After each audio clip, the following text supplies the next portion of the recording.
Tumayo na po tayo mga mahal na kapatid.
Maraming Diyos. Maraming salamat po. Nakasapit kaming muli sa banal na sandaling ito ng aming pagsamba. Salamat po ng marami, Ama. Tunay na napakabuti mo. Hindi mo kami pinababayaan sa aming mga paglalakbay sa panahong ito. Batid mo ang labis na kalubayan ng aming mga puso. Dahil hanggang ngayon, nananatiling aming kalagayan. Hindi makapasok sa loob ng kapilya. Itinakwil ng maraming mga kapatid, maging ng mga mahal namin sa buhay. Salamat ng marami, Ama. Ikaw ang aming naging kaaliwan. Ikaw ang aming naging lakas. At hanggang ngayon, namamalagi sa amin ang matatag na pananampalataya. Patuloy na nagsisikap kami na maitaguyod ang aming kalalan sa kabila po ng mga pag-uusig, sa kabila ng mga pang-uupas, masasakit na pananalita ng mga kapatid laban sa amin. Salamat po. Hindi mo pinayagang masiraan kami ng loob. Ikaw ang naging aming kasama.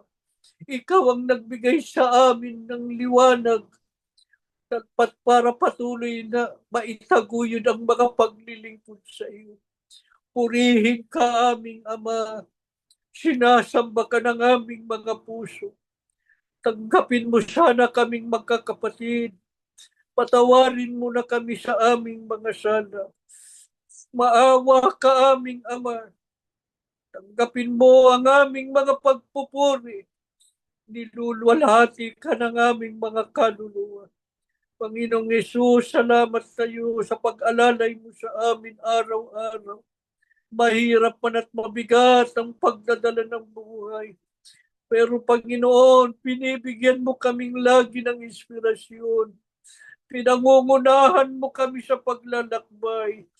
Tanggapin mo sana ang aming panunumbalik. Maawa ka, Panginoong Hesus. Tanggapin mo ang aming mga pagsamba at muli mo kaming ipamagitan sa ating Ama. Maawa ka aming Ama.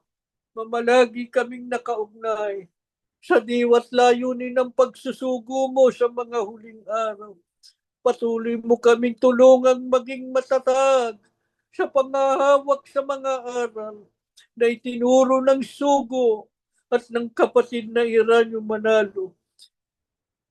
Tulungan mo po kaming lahat.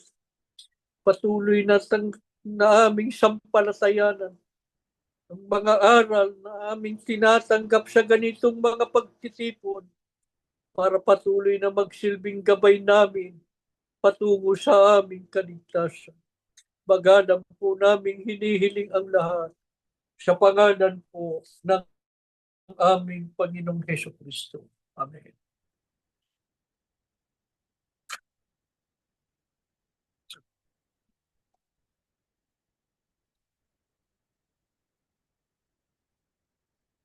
Mga mahal na kapatid,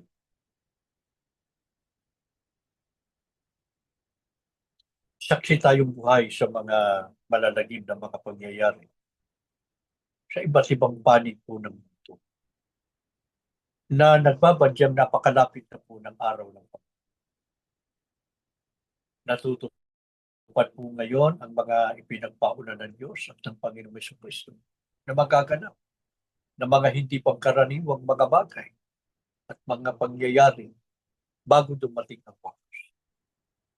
Gaya po ng palalakas, mapabinsalang mga kalamidad, laganap ng mga kaguluhan at mga digmaan.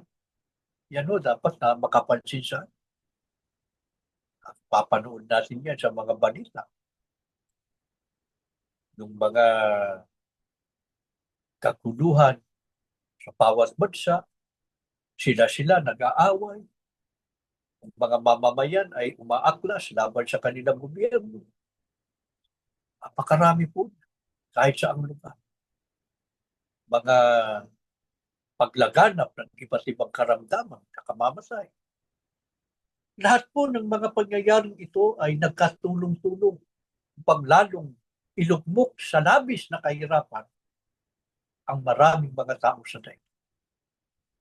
Sa ganitong kalagayan ng buhay sa mundo, ang tao ay tumatawag sa Diyos at umaasa sa tulong niya. Subalit paano po makaaasa ang tao ng tulong na mula sa Diyos?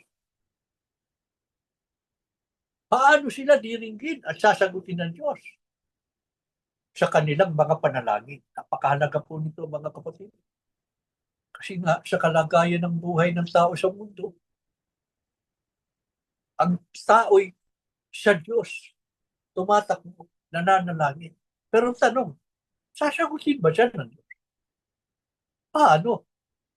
Ano ang dapat sikapin ng tao na gawin upang pakinggan ng Diyos ang kanyang pagtawag? Sa Osea sa Israel, ang sabi ng Biblia, halika kayo, kilalanin natin ang Panginoon. Sikapin natin siya'y makilala. Bakit ito mahalaga?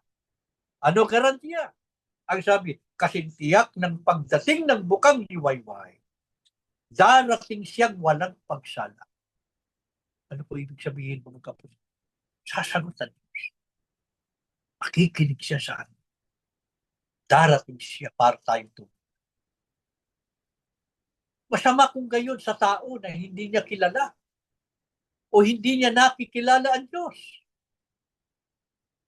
Sapagkat paano siyang tatawag sa hindi naman niya nakikilala at sinasampalatayanan. Kaya nga ang sabi ng Biblia, halika kayo't kilalanin natin ang Panginoon. Sikapin natin siya'y makilala. Pero sinasabi ng maraming tao, kilala naman daw po nila ang Diyos. Bukang bibig nga raw nila ang Diyos at Panginoong Jesucristo.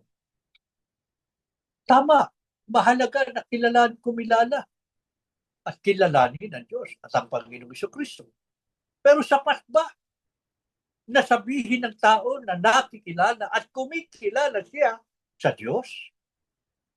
Sa Galatia 4:9, sa unang bahagi, ang sabi ng Biblia, ngayong nakikilala na ninyo ang Diyos, o mas tamang sabihin, ngayong nakikilala na kayo ng Diyos. Sa makaswid, mga kapatid, kung sinasabi ng tao na nakikilala niya ang Diyos, ang tanong, nakikilala ba siya ng Diyos? Ano po ang kailangan tiyakin ng tao? Na siya ay kumikilala sa Diyos at siya naman ay kinikilala rin ng Diyos. Hindi pwede yung ikaw lang ang kumikilala sa Diyos. Pero hindi ka naman kinikilala ng Diyos. Paano ka pakikinggan? Paano siya darating sa iyo para ikaw ay tulungan? Sino ba ang kinikilala ng Diyos sa mga wakas ng lupa, sa ating panahon, panahong mga huling araw? Sinabi ng Diyos sa Isaiah 43:6, karugtong ng sabihin ng Diyos sa kapatid na Felix Manalo, ikaw ay aking lingkod. Diba? Simutukoy kay kapatid na Felix Manalo mula sa silanganan. Silanganan, iba yung sa silangan. Silangan is, silanganan, malayong silangan. Ang pinagmulan ng Sugo, ang kapatid ng Felix Manalo. Pero hindi lang siya.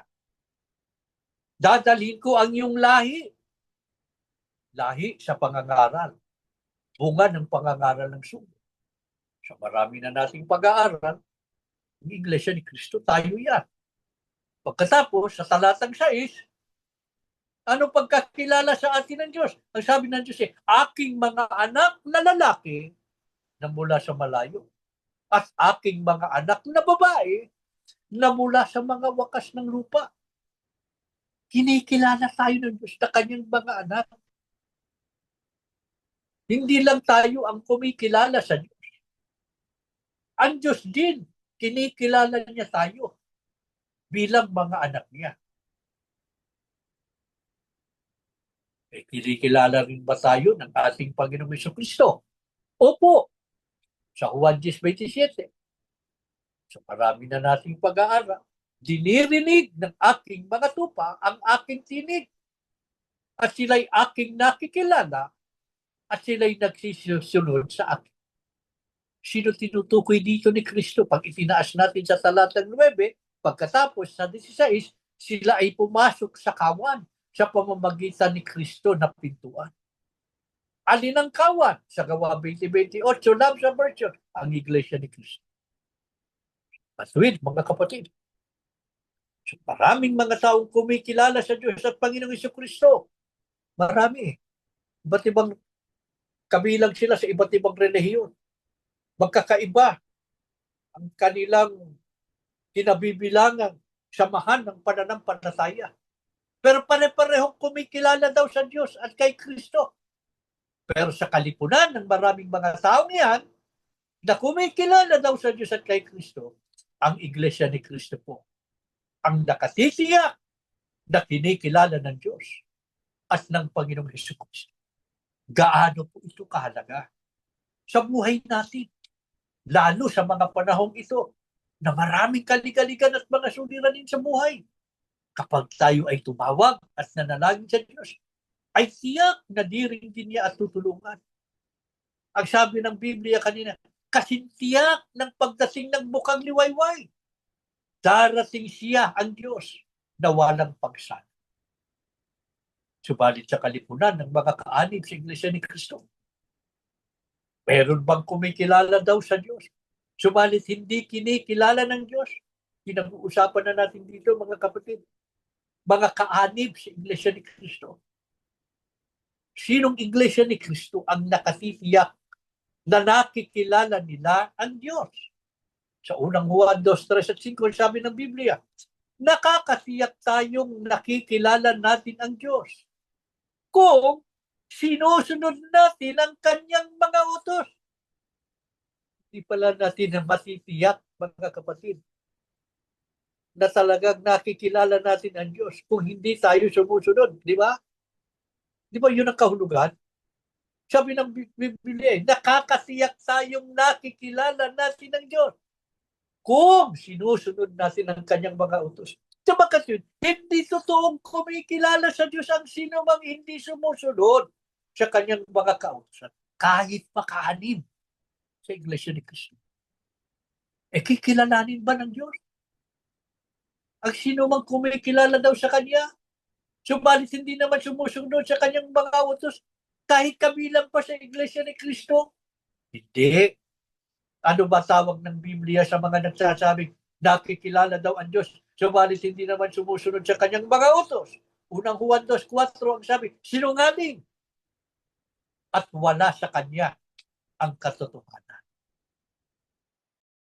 Kahit pa kaanib sa Iglesia ni Cristo kung hindi naman sumusunod sa mga kautusan ng Diyos. Manapay nabubuhay sa iba't ibang kasamaan, hindi rin tunay na kumikilala sa Diyos.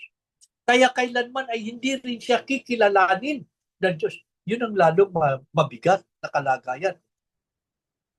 Di ba, mga kapatid? Kasi buong akala niya, Iglesia ni Cristo siya. Kumikilala siya sa Diyos, sinasabi niya yon ng kanyang bibig, Pero hindi naman pala siya kinikilala ng Diyos. Bakit?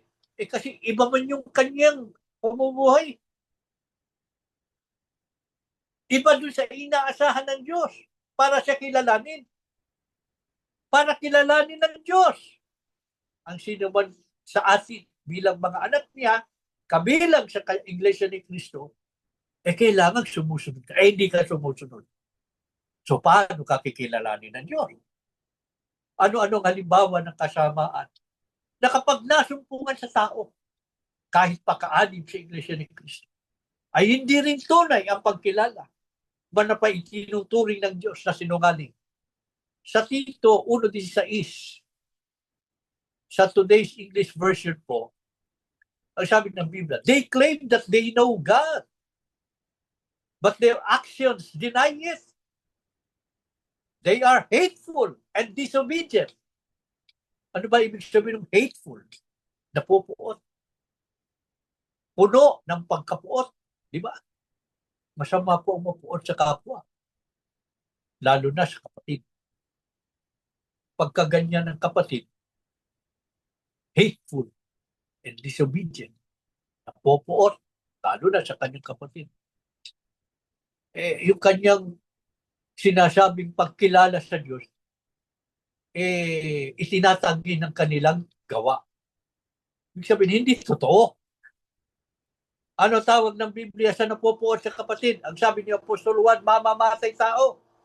At hindi pinananahanan ng buhay na walang hanggan. Kaya yung mga kapatid natin na napupuot sa atin, itinakwil tayo.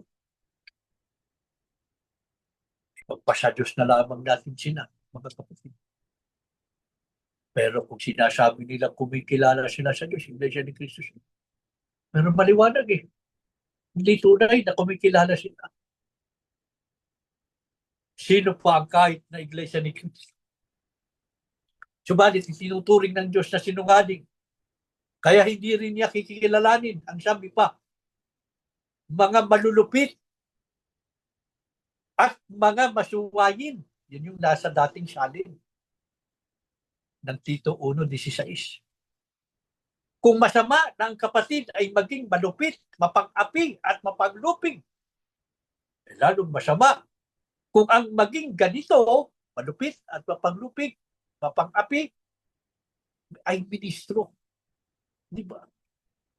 Inuulit daw namin, mga kapatid, sino mang kaanib sa Iglesia ni Cristo na nabubuhay sa iba't ibang uri ng kasamaan, katiwalian, kasakiman, pandaraya, pagsisinungaling, at iba pa, ay hindi tunay na kumikilala sa Diyos.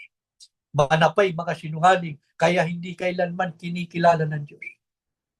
Ano ginawa ng Diyos noon sa mga hindi sumunod sa kanyang mga kautusan? Kahit pa kabilang sa kanyang bayan. Sa Jeremias 11:7-8 at 10, ang sabi ng Diyos, sinabi ko sa kanila na sundin nila ang kasunduang ito. Pero hindi nila ito sinunod. Kaya, ipinadala ko sa kanila ang lahat ng sumpa. Ano po ang lalong kasuklam-suklam na ginawa ng Israel? Kaya sila sinumpa. Ang sabi ng Diyos, sumamba rin sila sa mga Diyos-Diyusan. Pansinin nyo yan, mga kapatid, sapagkat mamaya ay lilitaw yan.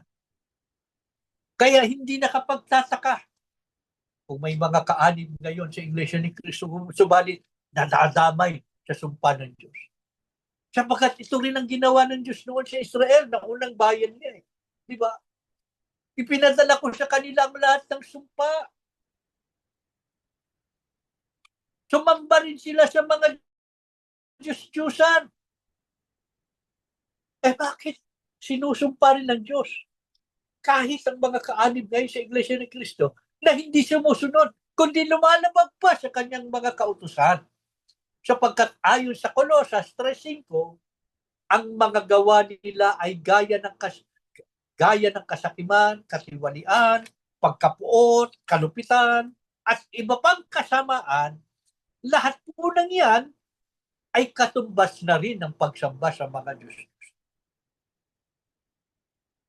Kaya kung ang Israel dahil sa pagsamba sa mga Diyos at sinumpa ng Diyos, ang sinumang kaanib sa Iglesia ni Kristo na gumagawa ng iba't ibang uri ng kasamaan gaya ng kalupitan at kasakiman, nakatumbas na rin ang pagsamba sa mga Diyos-Diyusan. Kaya susumpain din ng Diyos. Opo, mga kapatid, ang sumpa ng Diyos ay nakaukol hindi para sa mga hinirang niya, kundi para sa mga tao sa sanlibutan. Pero madadamay tayo kung mabubuhay tayo na katulad din ng mga taga-sanlibutan. Hindi naman ako sumasamba sa Diyos-Diyusan. Opo, kung gumagawa ka ng anumang kasamaan, gaya ng katiwalian, kalupitan, kasakiman, itinuturing ng Diyos na pagsamba sa Diyos-Diyusan. Kaya susumpahin ka rin ng Diyos. Masasamay ka sa mga nangyayari sa sanlibutan.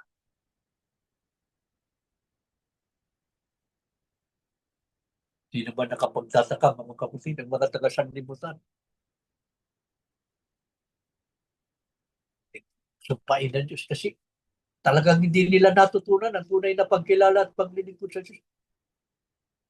Ang maraming mga tao sa daigdig ay nabubuhay sa kasamaan. Pero tayo, tinawag tayo ng Diyos sa tunay na paglilingkod sa Kanya sa loob ng Iglesia ni Kristo. Natutunan natin ang Kanyang mga aral kung paano tayo dapat mabuhay at mabuhay sa sanlibutan dito habang narito tayo at nakikisalamuha sa mga tao ng sanlibutan. Pero kung ang makikita rin ng Diyos sa atin ay katulad ng ginagawa ng mga taga-sanlibutan, itinuturing ng Diyos na pagsamba rin sa Diyos-Diyusan. Kaya tiyak na tayo madadamay. Nasumpa.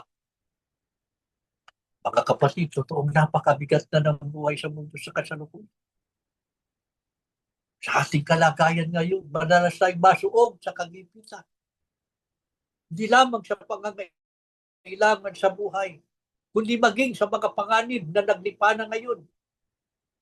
Subalit bilang mga tao ng Diyos sa mga huling araw, tibay ang pangako ng Diyos na hindi niya tayo pababayaan. Ano ang katunayan?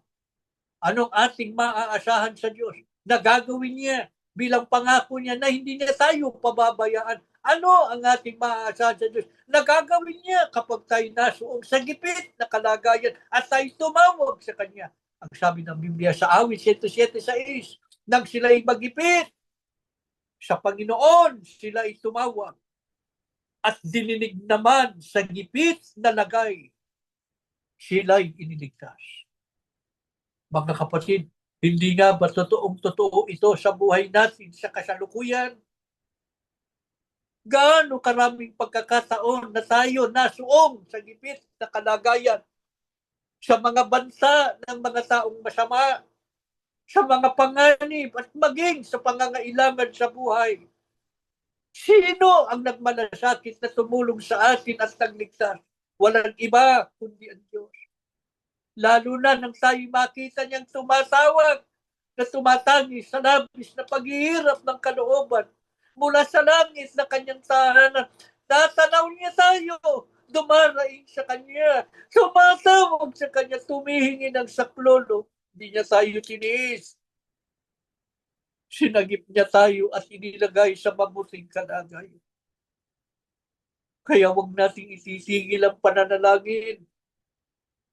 Lalo po nating pagtalagahan ang mga pagdalo sa mga panata, lalo na sa mga pagsamba. Bakit?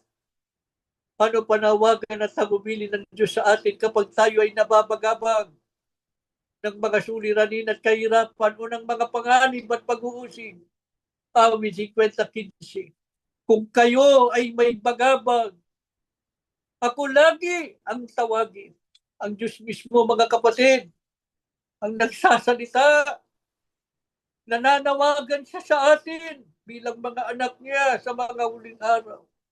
Kung kayo ay may bagabag, ako lagi ang tawagin. Ano garansya ng Diyos? Kayo'y aking ililigtas. Ako'y inyong pupurihin. Ano ang inyong kalagayan ngayon, mga kapatid? Hindi namin alam kung anong inyong sitwasyon sa buhay na ito. Kung saan kayo, dako ng mundo naroroon. Pero ang Diyos, alam na alam niya kung saan kayo naroroon, kung ano kalagayan ng inyong tahanan, ng inyong sambahayan, kung anong bagabag ninyo sa buhay. Sabi ng Diyos, kung kayo ay may bagabag, ako lagi ang tawagin. Halina kayo, mga kapatid. Lumapit na tayo sa Diyos. Ibinibigay namin sa inyo ang maikling sandali upang lumapit at tumawag sa Kanya. Sabihin na ninyo sa Kanya ang laman ng inyong mga puso. Naririto siya kanina pa sa pagsisimula ng ating pagsamba. Iginagala niya sa atin ang Kanyang kapangyarihan.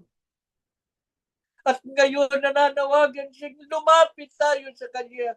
Tumawag tayo sa Kanya. Manalangin tayo sa Kanya. Sabihin natin sa Kanya ang nagpapabigat ng ating kalooban.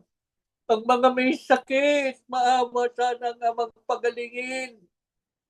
Ang mga nahihirapan sa buhay, maaaring kung minsan ay kinakapos, abutin nawa ng Ama ang kanilang pangangailangan. Maawa sana ang Diyos, lingapin ang bawat tahanan. Tingin ang daig ng mga magulang. Bigyan ng katuparan ng pangarap ng mga anak. Higit sa lahat, magsama-sama ang bawat pamilya sa pananahanan sa bayang banal. Pagdating ng takdang panahon, tumayo kayo mga kapatid at tayo mananalangin. Ama na aming Diyos, maraming salamat po sa aming pagsamba ngayon.